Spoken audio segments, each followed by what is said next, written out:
우리 함께 하나님의 말씀 요한일서 3장 2절과 3절에 있는 말씀을 함께 보도록 하겠습니다.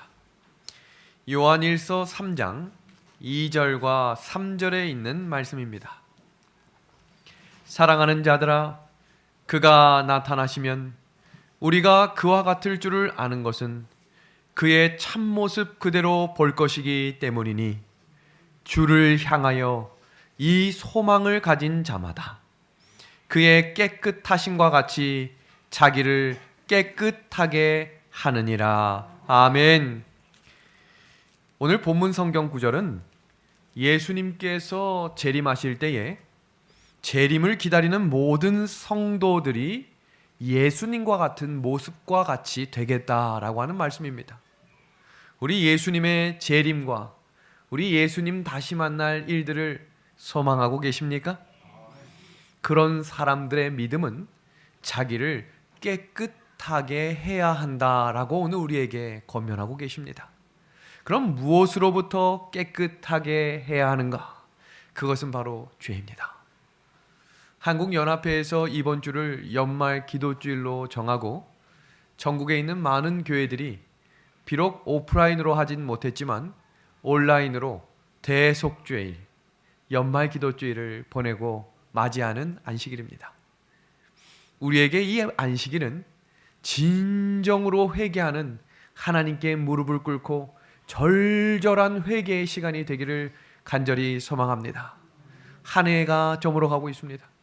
어렵고 힘든 한 해였지만 하나님의 은혜 가운데 인도하심을 감사드리며 오늘 우리에게 주시는 각자의 음성을 통해 성령께서 들려주시는 음성을 듣게 되기를 간절히 소망합니다. 윤태섭이와 함께 오늘 학교를 돌아오는 길에 제가 이렇게 질문을 했어요. 태섭아, 너는 꿈이 뭐냐? 그랬더니 윤예섭이는 주저없이 저는 경찰이 되겠습니다, 이렇게 했어요. 그래서 제가 경찰은 종류가 많은데 어떤 경찰이 될 거냐? 1번 교통경찰, 2번 강력계 형사. 그랬더니 윤예섭이가 뭐라고 하는지 아세요? 저는 도둑 잡는 경찰이 되겠습니다, 이렇게 얘기를 하는 거예요. 그래서 그래, 그럼 넌 경찰이 되거라. 이 태섭이하고 이야기를 하는데 태섭이는 이렇게 대답을 했어요. 아빠, 나는 예수님의 재림을 기다리는 것이 내 꿈이야. 그러면서 오늘 차에서 뭐라고 이야기를 했냐면, 아빠, 나는 내년에 예수님이 오셨으면 좋겠어. 그래요. 내년이면 얼마 남았죠? 3주에 3주. 그래서 태섭이에게 왜 예수님이 그렇게 빨리 오셨으면 좋겠니? 라고 물었더니 아빠와 엄마와 할아버지와 할머니와 헤어지지 않아도 되잖아. 이 어린아이의 마음속에 다른 어떤 것이 없어요. 그냥 예수님을 온 가족이 함께 만나는 그 진실한 소망을 하나님께서 마음에 심어주셨음에 감사를 드립니다. 우리가 세상에 살면서 너무 복잡한 생각들과 염려들 때문에, 제가 어떤 성도님을 만난 줄 아십니까? 예수님이 빨리 오시면 안 된다 그러셨어요. 왜 안 됩니까? 물었더니 돈을 조금 더 벌어야겠대. 그래서 제가 아멘 안 했어요.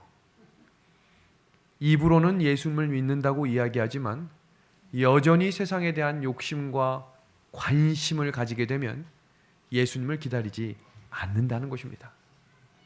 2020년 12월 첫째 주 이 예배일에 우리의 마음 가운데 진심으로 우리 예수님을 기다리게 되는 복된 안식일 되기를 우리 예수님의 이름으로 간절히 소망합니다. 오늘날 많은 사람들은 행복의 조건을 환경이라고 생각합니다. 좋은 차, 좋은 집, 좋은 직장을 가져야 행복하다고 생각합니다. 그런데 중요한 것은 그것 때문에 내 마음 가운데 번민이 생긴다라고 하는 것은, 그것은 참된 행복이 아니라는 것을 기억하십시오. 우리가 살아있는 동안 골치 아픈 일들은 대부분 내가 가지고 싶은 것 때문에 생기게 된다는 것을 기억하셔야 합니다. 행복은 환경에 있는 것이 아니에요.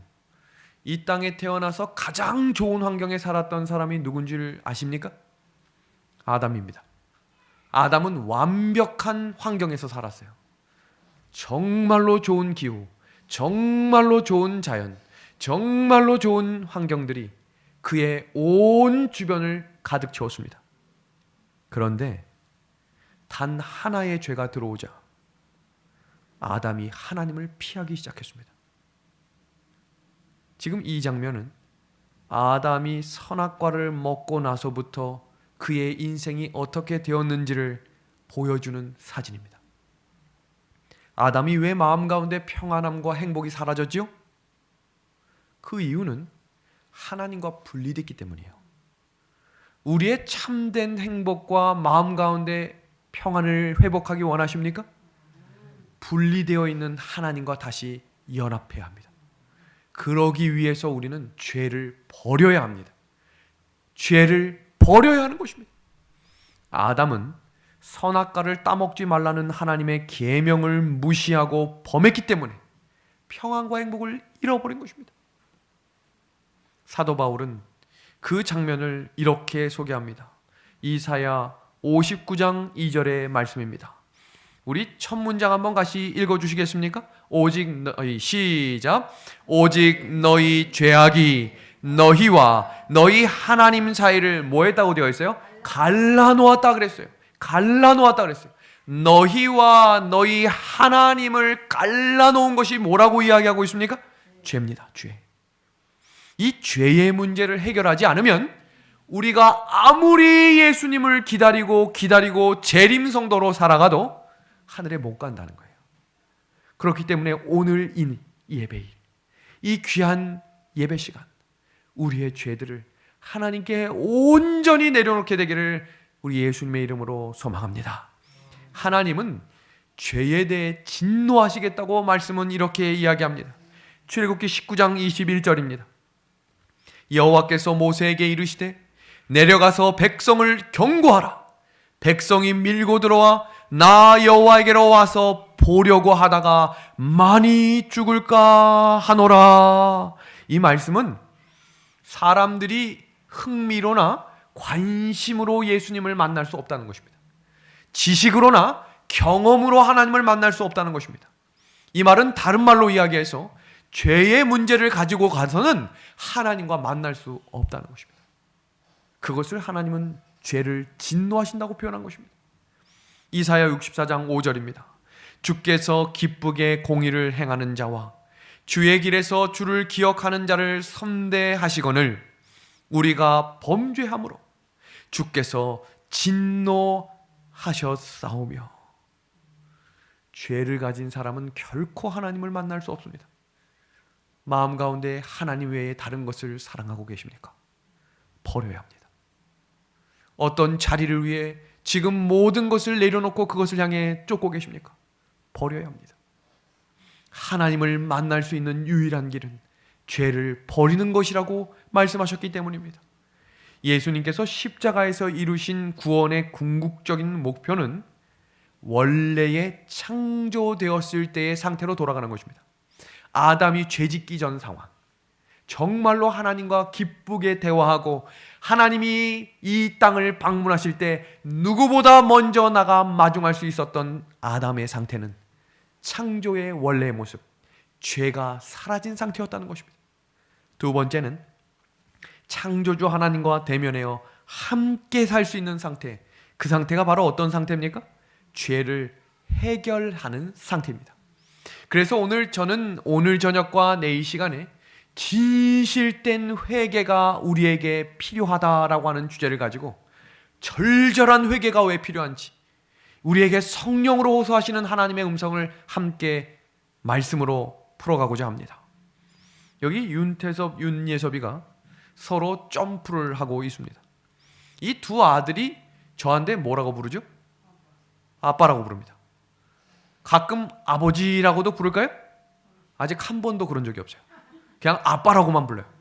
이 아이에게 아빠는 모든 것의 해결입니다. 아빠라고 이름만 부르면 문제가 해결된다고 믿고 사는 아이들입니다. 근데 이 아이의 마음속에 거짓말을 품거나 죄를 가지고 오는 순간 아빠가 들어오는 것이 행복할까요? 불안해할까요? 제가 출장을 갔다 왔는데 윤태섭이가 사라져 있어요. 알고 보니 뭔가 잘못을 하고 있었던 거예요. 그 잘못을 해결해야 그 관계가 회복되는 것입니다. 어떤 사람들이 하나님을 나의 아버지라고 부를까? 이건 정말 중요합니다. 춘천 은하수 교회의 아버지가 아닙니다. 아브라함의 아버지가 아닙니다. 야곱의 아버지가 아니에요. 나의 아버지라 부를 수 있는 믿음을 간직하셨습니까? 고민하실 필요가 없어요. 그래야 하나님께 나아갈 수 있는 것입니다. 성경 로마서 8장 15절은 두 아들을 표현하고 있습니다. 너희는 다시 무서워하는 종의 영을 받지 아니하고 양자의 영을 받았으므로 우리가 아빠 아버지라고 부르짖느니라. 사도 바울은 여기에 두 아들을 이야기하는데 한 아들은 종의 영의 아들이라고 했고 다른 하나의 아들은 양자의 아들이라고 했습니다. 종의 영은 쉬운 성경에 노예의 아들이라고 되어 있어요. 노예의 아들. 노예는 무슨 사람인지 아십니까? 노예는 임금과 삭슬 받고 일하기 때문에 눈치를 보며 사는 것입니다. 일을 잘못하면 잘릴 수 있다라고 생각하기 때문에 교회를 다니는 목적이 구원받기 위해서 절절하게 새벽 기도도 빠지지 않고 다니는 것입니다. 이렇게 해야지만 하나님이 복을 주신다고 믿기 때문에 그렇게 하나님 눈치 보며 신앙생활을 하는 사람들을 죄의 종의 영이라고 이야기하는 것입니다. 반면에 또 다른 영은 양자의 영입니다. 이 양자의 영의 특징은 여기 노란 박스 양자의 영 옆에 뭐라고 되어 있습니까? 받았다라고 되어 있어요. 받았다. 양자의 영은 내가 혼자서 얻을 수 있는 게 아니에요. 하나님이 주셔야만 받을 수 있는 겁니다. 노력과 습득과 훈련을 통해 받을 수 있는 것이 아니라는 것입니다. 하나님이 나의 아버지이시기 때문에 그분을 위해 살아가는 사람들을 양자의 영이라고 말하는 것입니다. 그렇다면 우리가 어떻게 해야 양자의 영을 받고 하나님을 나의 아버지라 부를 수 있을까?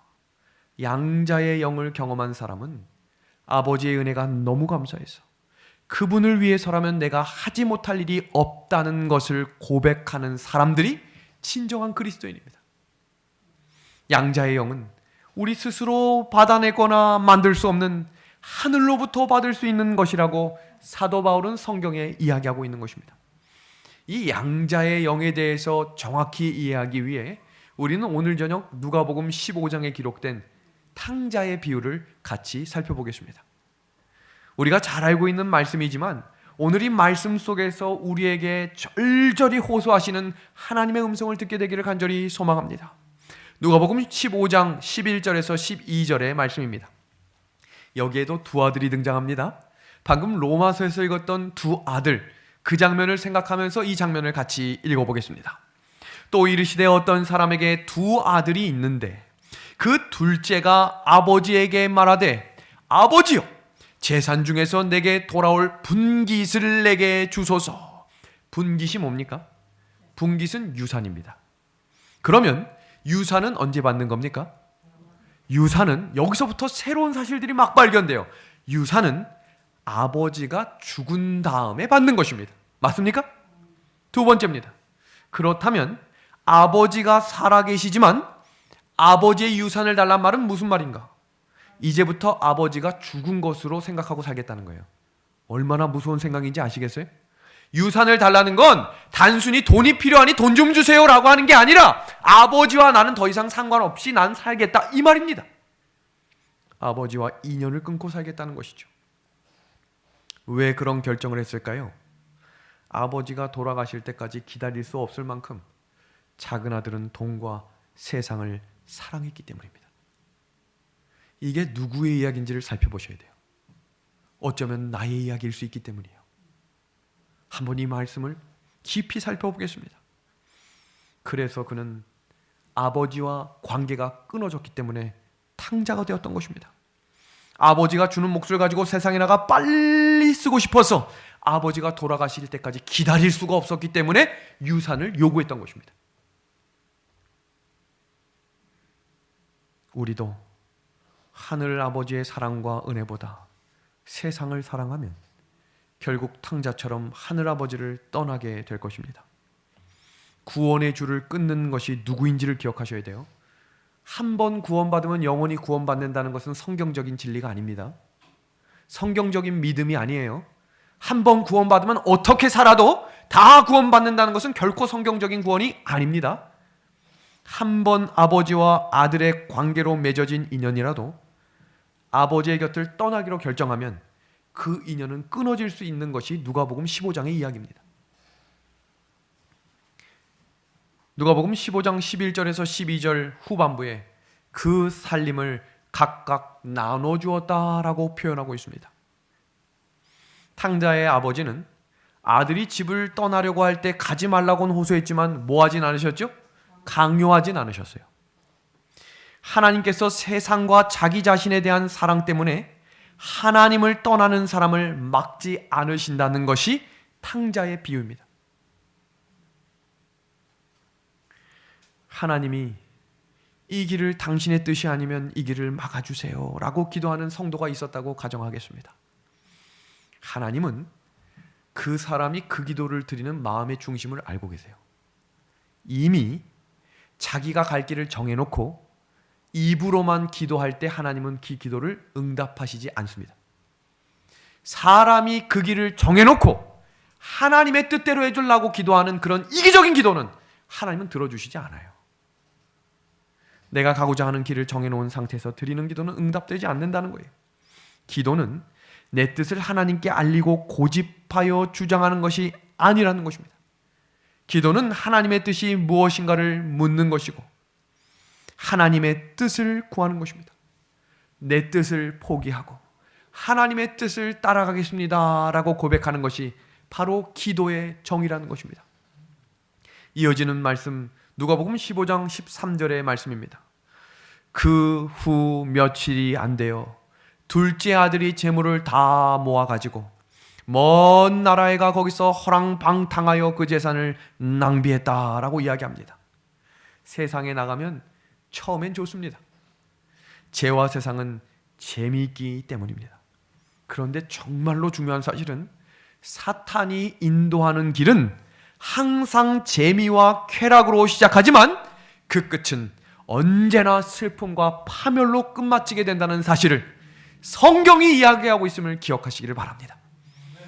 사단의 길을 따라가고는 이 세상에서 부와 명예를 얻는 듯 싶지만 그 끝은 반드시 파멸이라고 성경은 말씀하고 있기 때문입니다.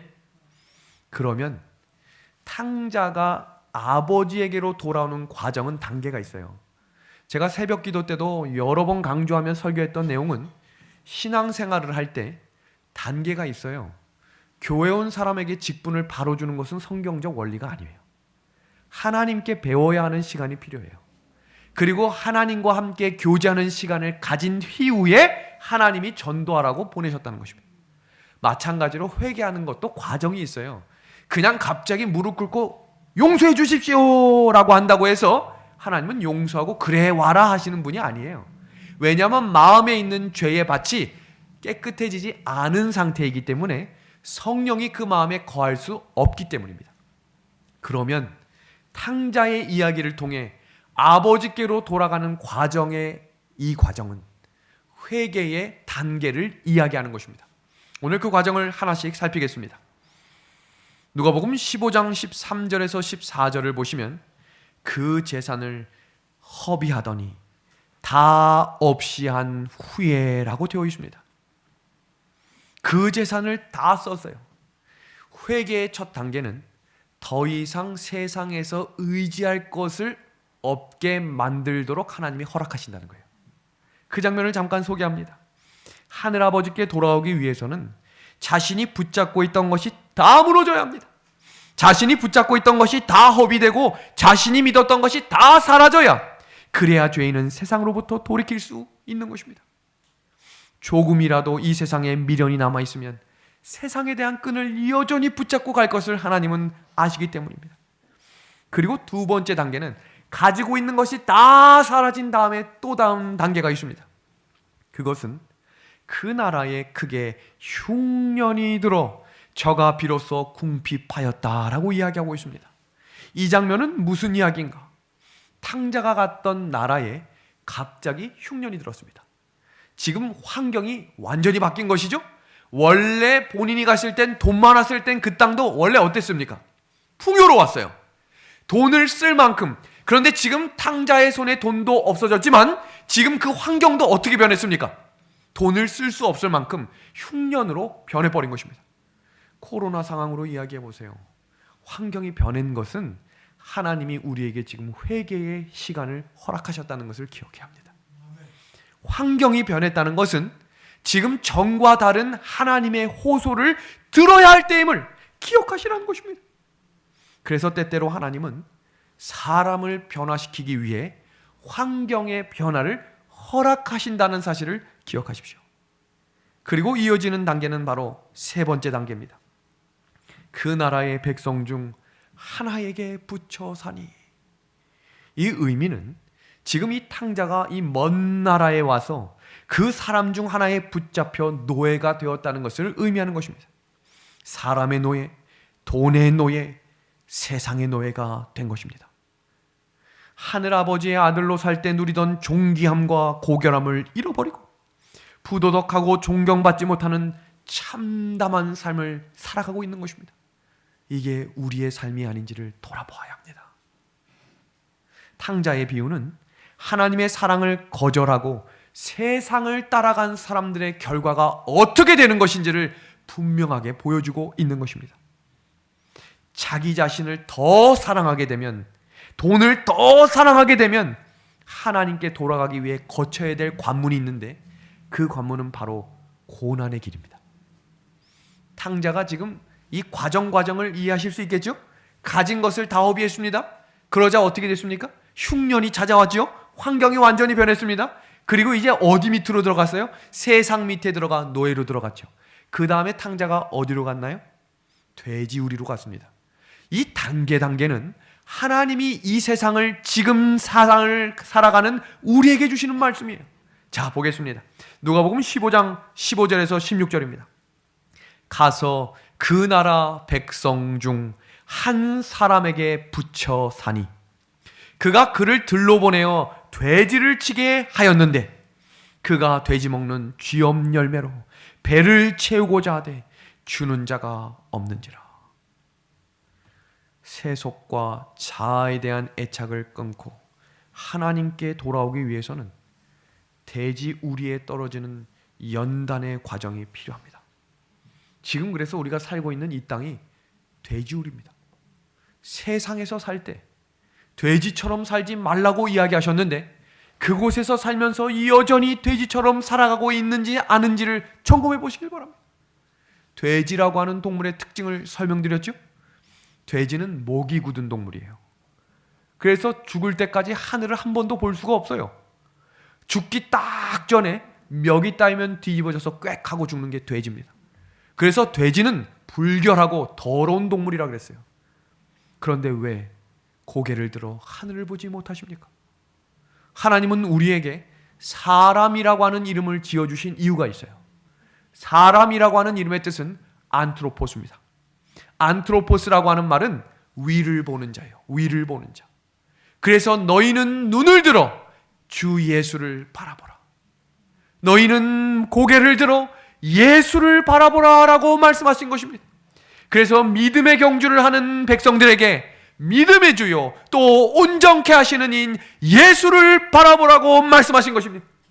그 눈으로 왜 땅을 보고 살고 계십니까? 왜 여전히 세상 우리 안에 먹고 사는 일에 치중하며 그 일에 우리의 마음과 뜻을 다하고 계십니까? 지금 우리에게 하나님은 그 우리에서 나오라고 호소하고 계십니다. 탕자에게 그 마음을 성령께서 주셨어요. 야, 이제 더 이상 이곳은 내가 있을 곳이 아니구나. 처음 했던 말씀 기억하시죠? 양자의 영은 내 스스로 깨닫고 가는 것이 아닙니다. 하늘로부터 주시는 거예요. 지금 탕자의 발걸음을 인도하시는 과정이 지금 이 시대를 살아가는 우리의 발걸음을 인도하시는 과정임을 기억하십시오. 처음부터 아멘 하고 주여 주여 하는 것이 아니라 우리의 삶의 환경에 변화가 올 것입니다. 건강에 문제가 올 수 있어요. 사업장에 문제가 있을 수 있어요. 자녀의 문제가 있을 수 있어요. 그 일들이 있을 때 기억하십시오. 하나님이 나를 부르시는구나. 세상에 취해 살아 돼지우리에 살고 있지만 하나님께서 나를 여전히 부르고 계시는구나. 이어지는 장면입니다. 돼지우리에서 고통을 당할 수밖에 없었던 이유는 하나님을 버리고 사탄을 선택했기 때문입니다. 사탄을 처음 선택하면 그곳에 기쁨과 즐거움이 있는 것처럼 보여주지만 그 끝은 파멸임을 반드시 기억하십시오. 겉으로는 하나님이 내 주인이라고 말하면서 마음속은 다른 것을 섬기면서 살면 결국 돼지우리 속에 빠지는 상황이 탕자의 비유가 주는 교훈입니다. 작은 아들이 떠날 때 아버지가 이렇게 호소했어요. 너는 내 사랑만으로 만족할 수 없니? 작은 아들이 뭐라고 대답했을까요? 아버지, 저는 아버지 사랑보다 더 필요한 게 돈입니다. 저는 세상에서 즐거움과 기쁨이 더 중요해요. 아버지 사랑 별로 필요 없어요. 만약에 오늘 이 시간 우리 성도님들의 마음 한가운데 찾아오셔서 내 사랑만으로 만족할 수 없니라고 물으신다면 무엇이라 대답하시겠습니까? 주님 한 분만으로 나는 만족합니다. 이렇게 고백하실 수 있겠습니까? 하나님 한 분이면 저는 충분합니다. 그런데 여전히 우리도 하나님 저에게 필요한 거 있는 거 아시지요? 하나님 제가 가져야 할 것 더 있는 거 알고 계시죠? 저희 아파트 조금 더 평수 넓혀져야 합니다. 저희 가게 조금 더 장사 잘 돼야 합니다. 우리 아들 딸이 잘 시집가고 장가가야 되는 거 알고 계시지요? 하나님 한 분만으로 만족할 수 없니? 그렇게 질문하고 계시는 것입니다. 탕자처럼 모든 것을 버리고 돼지우리 속에 앉아있는 비참한 탕자의 모습이 구원과 영생을 잃어버린 죄인의 모습임을 기억하십시오. 그리고 누가복음 15장 17절에 이렇게 소개하고 있는 것입니다. 이에 스스로 돌이켜 이르되 내 아버지에게 양식이 풍족한 품꾼이 얼마나 많은가. 나는 여기서 줄여 죽는구나. 지금 이 단계의 끝은 무엇이냐면 죽음 끝까지 간 것입니다. 이렇게 있다가 내가 죽겠구나. 내가 정말로 이제는 끝이구나. 그때 하나님께서는 그에게 돌이킬 수 있는 회개의 자리를 호소하십니다. 오늘 코로나가 620명대로 올라갔죠? 지금 서울 지역은 예배가 다 중단됐습니다. 다시 한번 또 한 번의 반복되는 사이클이 시작된 것입니다. 만약에 이 전문가들이 1000명으로 늘겠다고 했거든요. 저는 그렇게 될 것이라고 믿어요. 왜냐하면 지금까지 전문가들이 이야기한 게 한 번도 틀린 적이 없어요. 분명히 겨울에 대유행이 온다고 했었거든요. 또 왔잖아요. 그러면 환경이 변화되고 있다는 사실은 아직까지 하나님이 붙들고 계시다는 거예요. 그리고 우리에게 호소합니다. 돌아오라. 회개하라. 깨어나라. 하나님께서 우리에게 고난을 허락하시는 이유는 그때 비로소 길을 멈추기 때문입니다. 고난이 찾아오지 않으면 우리는 그 길을 끝까지 포기하지 않기 때문에 하나님께서는 각자에 맞는 상황에 환경의 변화와 고난을 허락하십니다.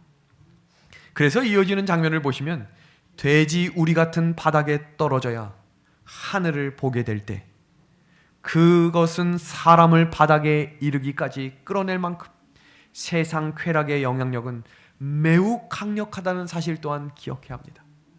솔로몬 기억하시죠? 솔로몬이 세상의 부와 명예와 여자와 모든 것을 가졌지만 그는 하나님이 없이 얻었기 때문에 결국 그는 패망했습니다. 솔로몬은 하나님 없이 부자가 되고 하나님 없이 왕이 되어 권세를 누리고 하나님을 모르는 이방 여인을 만나 우상을 섬겼어요. 그랬던 솔로몬이 나이가 들어 죽음을 앞두게 되었을 때 심각한 두려움과 허무함이 밀려왔던 것입니다. 이 세상의 모든 것은 하나님 안에 있을 때 가치가 있다는 것을 기억하십시오. 하나님 안에 있을 때 돈도 가치가 있는 것입니다. 하나님 안에 있을 때 우리가 갖고 있는 능력도 가치 있게 쓰인다는 사실을 기억하십시오. 하나님 밖으로 나가면 아무 의미 없는 것으로 변질된다는 사실입니다. 아무리 달콤한 사탕이라도 아버지 품을 떠난 아이에게 아빠만큼의 만족을 줄 수 없습니다. 제가 우리 예섭이를 저기 동해 바닷가에 데리고 가서 사탕 2개를 쥐어주면서 예섭아 잘 살아?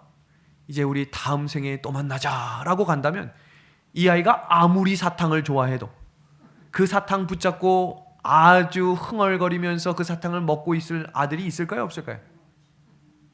눈치채는 순간 눈물을 흘리든 나와 같이 가자고 이야기하지 않겠습니까?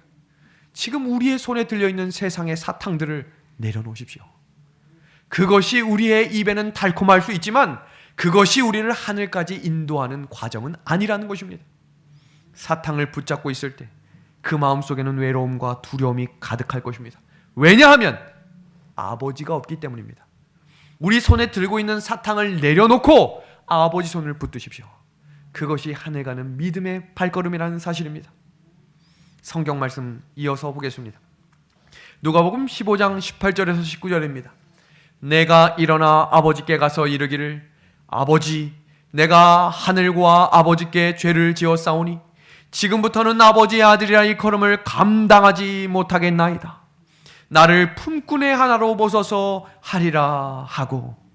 여기서 중요한 것은 지금 탕자의 모습이 여러 단계의 과정을 거치면서 변했습니다.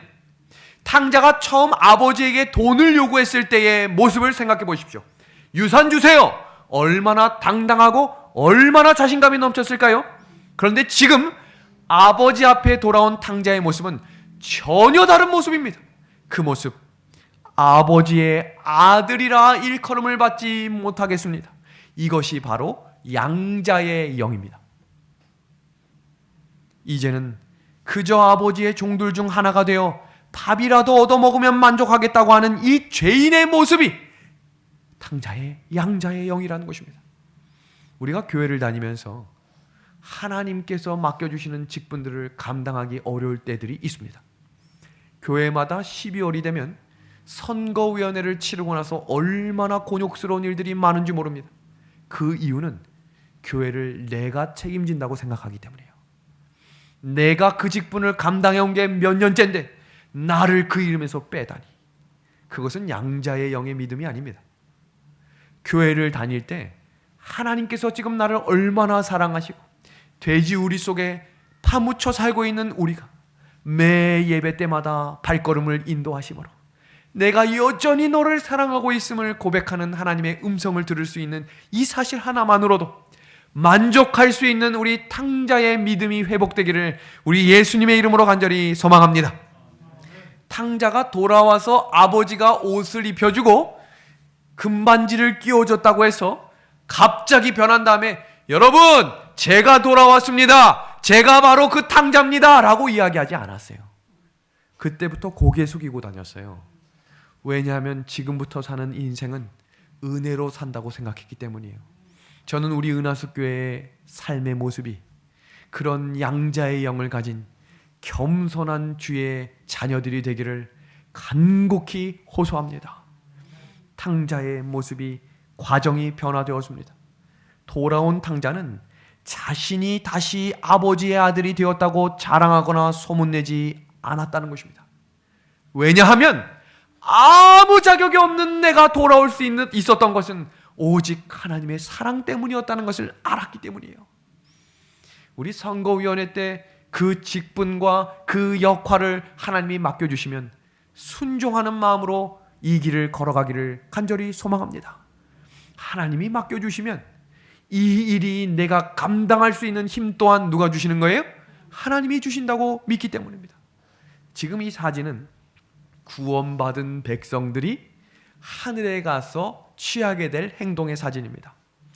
사도 바울은 구원받은 성도들이 하늘에 올라가 자신의 면류관을 모두 다 하나님의 발 앞에 내려놓겠다고 그랬어요. 영감의 글에는 어떤 장면이 있냐면 하늘에 올라가는 사람 중에는 그 면류관에 한 명도 면류관에 별이 없는 사람이 없을 것이다 그랬어요. 그리고 그 면류관은 우리가 전도한, 우리가 하나님의 말씀을 전함으로 예수님 안에서 구원함을 받은 사람들의 숫자만큼 면류관에 별이 붙습니다. 그러면 어떤 사람은 면류관에 별이 많이 붙을 수도 있고 어떤 사람은 하나만 붙었을 수 있겠죠?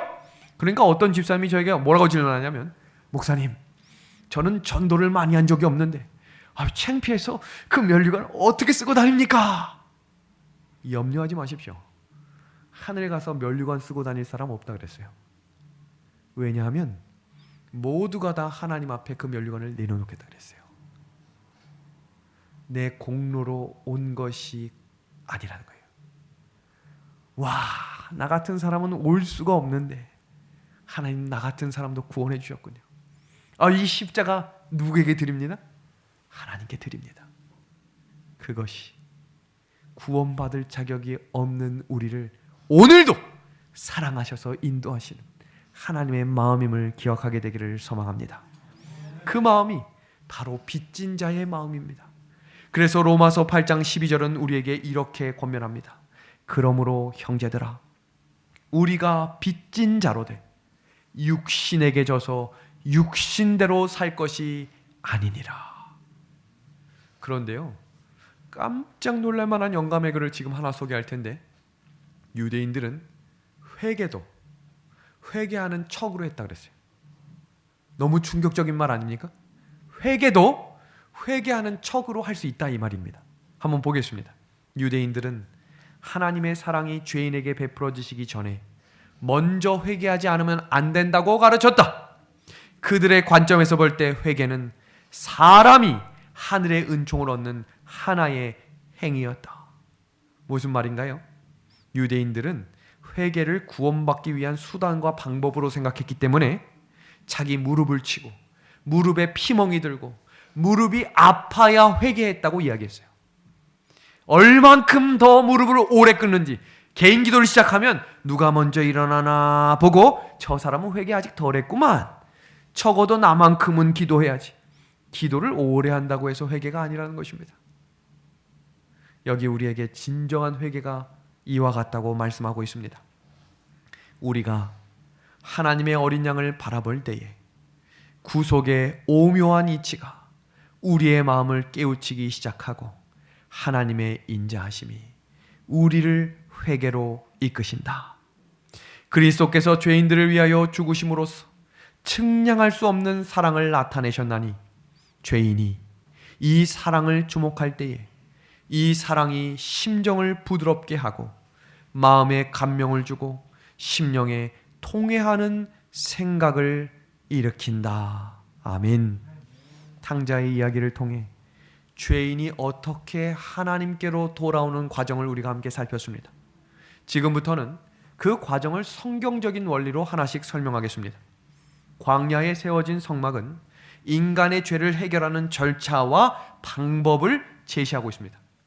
성막은 그냥 아름답게 짓지 않았어요. 과정과 절차와 방법을 하나님께서 직접 알려주셨습니다. 그래서 성경 출애굽기 25장 8절과 9절에는 내가 그들 중에 거할 성소를 그들을 시켜 나를 위해 지었다라고 이야기하신 것입니다. 그래서 그 장막의 식양과 기구의 식양을 직접 가르쳐 주셨어요. 그 장면이 바로 이 그림입니다. 성막 성소를 짓게 하셨고 그 안에 성소와 지성소를 구분짓게 하셨습니다. 성소라고 하는 단어의 의미는 거룩한 곳, 하나님이 계신 곳이다 라는 의미입니다.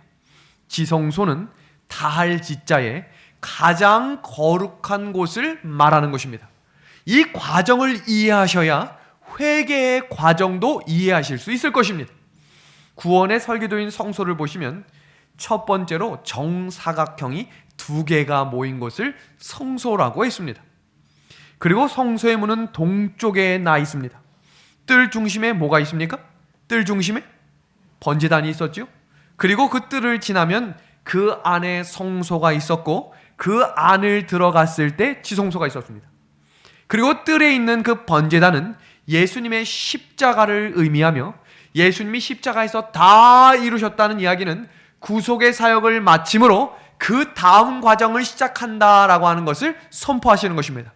그래서 이스라엘 백성들에게 그 과정을 설명하신 이유는 죄가 완전히 안수함으로 그 죄가 끝나는 것이 아니라 죄가 전가됨으로 성소 안으로 이동되었음을 의미하는 것입니다.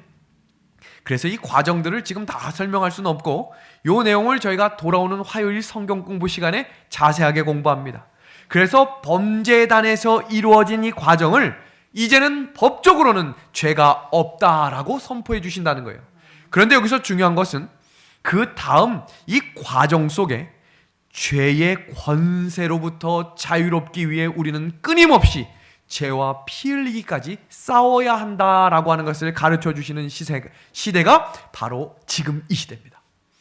그리고 예수님께서 재림하실 때 완전히 죄로부터 자유를 선포하시겠다라고 이야기했습니다. 오늘 그 과정들을 하나씩 좀 설명하겠습니다. 첫 번째 뜰의 과정은 내 죄를 어린 양이신 예수님께 전가시킴으로 사람을 죽게 하는 죄의 본질로부터 자유하게 된다는 것입니다. 그리고 2단계는 성소의 경험인데 하나님의 말씀과 기도와 성령의 역사를 통해 죄의 영향을 받지 않도록 해야 한다는 것입니다.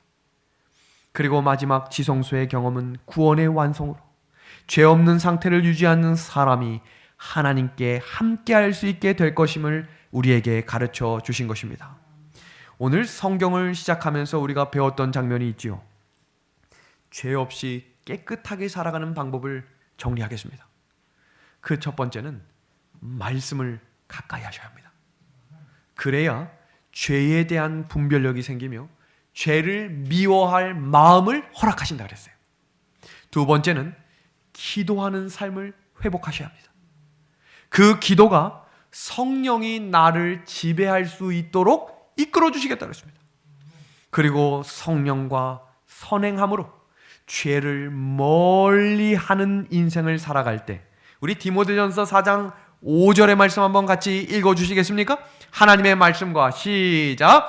하나님의 말씀과 기도로 어떻게 되는 거예요? 거룩하여 줌이니라.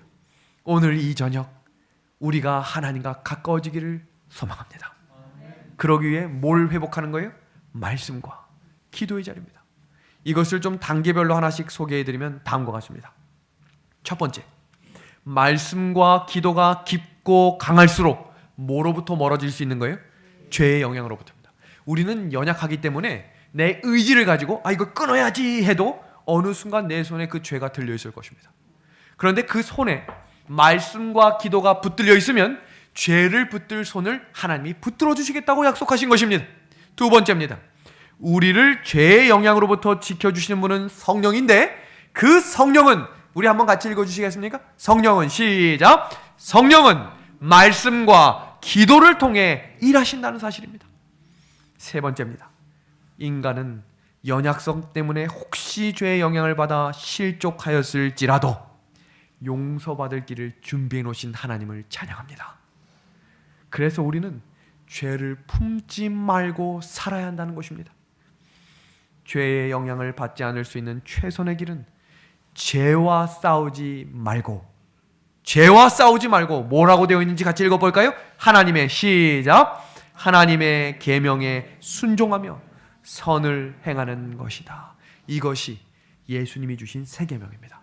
하나님을 사랑하고 이웃을 사랑하라. 하나님의 말씀을 순종하라는 것입니다. 오늘 말씀을 정리하며 회개를 위한 이 필요한 경험을 살피겠습니다. 영감의 글입니다. 하나님께 대한 충성심이 흔들리도록 마음을 허용해서는 안 된다. 그리스도를 통하여 그대들은 행복해질 수 있으며 또한 행복해져야 하고 성령께 자신을 굴복시키는 자제의 습관도 가져야 한다. 우리 믿음의 하늘 가정 여러분, 하나님을 향한 충성을 회복합시다. 말씀과 기도입니다. 그리고 성령께 순종하는 습관을 가지십시오. 그것이 오늘 이 저녁 우리에게 호소하시는 성령 하나님의 말씀입니다. 회개의 시간, 이 연말을 보내며 우리에게 말씀하시는 그 진실한 회개를 통해 우리 다시 오실 예수님을 기쁨으로 맞이할 준비하는 복된 안식일 되길 바라며 오늘 저녁 말씀을 마치겠습니다.